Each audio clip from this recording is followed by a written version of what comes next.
За өнгөрсөн 7 хоногт улс төр хямарч байх үед нэг зүйлийг амжуулаад авсан. Монголд одоо энэ дэлхийн ертөнц хямарч байх үед нөө сүрэн дэс сүрлэх чадвар чухлаа гэж ярьдаг болсон. Түүний нэг нь бол эмийн үйлдвэрлэл. Ямар ч тохиолдолд үндсэн эм одоо өөрсдийн аюулгүй байдлаа хангах нөөцтэй чадамжтай байх хэрэгтэй үйлдвэрлэх. Хоёрдугаарт нь уламжлалт хангах ухаан бол зөвхөн монголоор тогтохгүй олон улсад Монголын нэрийг гаргах бас нэг боломж юм аа гэд. Энэ агуулга дээр тулгуурласан ийм хилцүүлгийг 3 дугаар сарын 11-нд санаачилж зохион байгуулсан. Хилцүүлэг маань их гой өргөн болсон л доо. Эрүүл мэндийн сайд Шинбүрэн нээж үг хэлсэн. Тэгээ их хурлын гишүүн Гаммаа оролцсон, Баярбаатар оролцсон. За ингээ би өөрөө оролцсон. Яг энэ салбарын одоо хамгийн мундаг эрдэмтэд, том бизнесмэнүүд, отод хүмүүс тэгээд одоо төрийн байгууллагын бод их хөргө оролцсон 100 хүний оролцсон хилцүүлэг болсон. За энэ үр дүнгийг нэгтгэж ягаад түрүүчийн 7 хоногт ингээд дүгнэлт зөвлөмжөө гаргаад холбогдох албан тушаалтнууд руу алтан бичгээр бүгдээр нь өргүүлсэн. Бид нар Монголын эм хангамжийн шинтгэл холбоотой хамтар зохион байгуулсан. Тэгэхээр тэр холбоо маань одоо бүх оролцсон байгууллагуудаас бичгээр болон амаар энэ комментуудыг аваад тэмдэглэл хөтлөөд тэрийг хавсаргаад зөвлөмж хэлбэрээр бэлдсэн. Тэгээ зөвлөмжийн cover дээр нь ингээд 10 пункттэй бичээд эрүүл мэндийн сайдад болон бусад албан тушаалд хөргүүлсэн байна. Шинбүрэн сайдад хөргүүлсэн. Гэхдээ маргааш нь засаг солигдохоор боллоо. Энэ бол яг Монгол улсын сайдад хаягдж бичсэн учраас хувь хүнд биш. Тийм учраас дараагийн сайд нь одоо Батчуугар сайд бас энэ дээр анхаарч ажиллах байхаа. Түрүүчийн одоо цахимын IT-гийнхнийг дэмжих хууль ажиллахгүй байна гэд асуулга бэлдээд ингээд 5 гишүүн зураад. Тэгээд улсын хурлын гишүүн анартай хамт хоёулаа зогсож байгаад уншиж өгөөд ингээд ерөнхий сайдд явуулсан.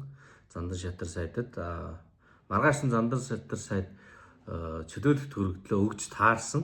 Тэгээд гэтээ одоо дараагийн сайд нь буюу учрал сайд энэ дээр бол анхаарал явах байх. Яагаад гэвэл энэ их хурлын гишүүдийн зүгээс явуулж байгаа хүсэлт асуулт анхааруулах асуудлууд бол хувь хүнд биш Монгол улсын сайд нарт буюу албан тушаалд хандсан бичиг учраас дараагийнх нь хүн дээр очиод л явж таарах байх. Улс төр үнэмлээгээд төрийн ажлыг бол хямрааж болохгүй.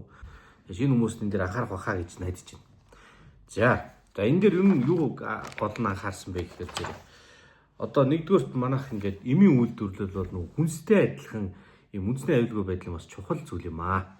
Тийм болохоор хүнс хөнгөн үйлдвэрлэл дээр ингээд бодлогын нэмжлэг үзүүлээд байдаг. Эмэн дээр бол байдаггүй. Энийг бол бас нэг төвшөнд аваачих хэрэгтэй байна. За ингээд дотооддоо эм үйлдвэрлэлээд аргачлалын дагуу гаргах гэхээр дотоодын аргачлал буюу одоо мэргэжлийн хэлгээр эднээс салбархан фармакопи гэдэг зүйл нь Монголд байхгүй. Тэрийг зөвхөн гадаадынхыг ашиглах гэсэн агуулгатай хууль хийсэн.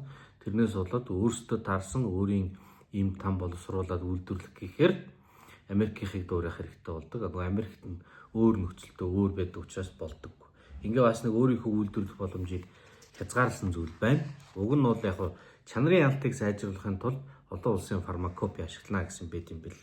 За иймэрхүү зүйл дээр бол анхаарах хэрэгтэй байна. Эрхцүү талаас тийм ээ. Тэгээ уламжлалт хамгаахыг бол дэлхийд дахинд гаргая. Тэнд аль хэзээний Европт гарсан Монгол эмчнэрээр дамжуулаад эмээ экспортлох, дээрээс нь үйлчилгээ улам олон хүнд хүргэх энэ ажлуудыг бол хийх боломж байна гэдэг дээр бол нэлээд анхаарсан байгаа. Иймэрхүү зүйлстэй 10 пункттэй бичиг явуулсан. За тэгээд энэ хэлцүүлэгт маш олон хүмүүс ирсэн учраас бидний хийсэн ажлын дүгнэлтийг холбогдох бүх байгууллагад хүргэсэн шүү гэдгийг хэлмээр байна. Хоёрт нь бас амлсан ёсороо Польшид бол уламжлалт хангахын нэлээд олон эмчнэр байдаг. Тэнд Монголын уламжлалт хангахын салбарын хүмүүс очиж хоёр талын уулзалтыг ингээд яаж цаашдаа тэр үйлчлэгийг улам өргөжүүлэх вэ, хөгжүүлэх вэ гэдэг талаар ийм доо бизнес форум маягийн зүйл болно. Ингээд ажил бол хийгдэж явж байгаа.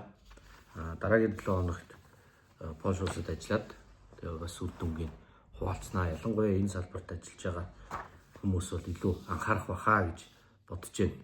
Монголчуудад бол хүн төрөлхтөнд оруулах өөрийн гэсэн хувь нэмэр оюуны үнэт өв соёл бий. Тэр олон боломжийн нэг нь бол Монголын уламжлалт унгаах ухаан юм аа. За ингээд анхаарал тавьсан баярлалаа.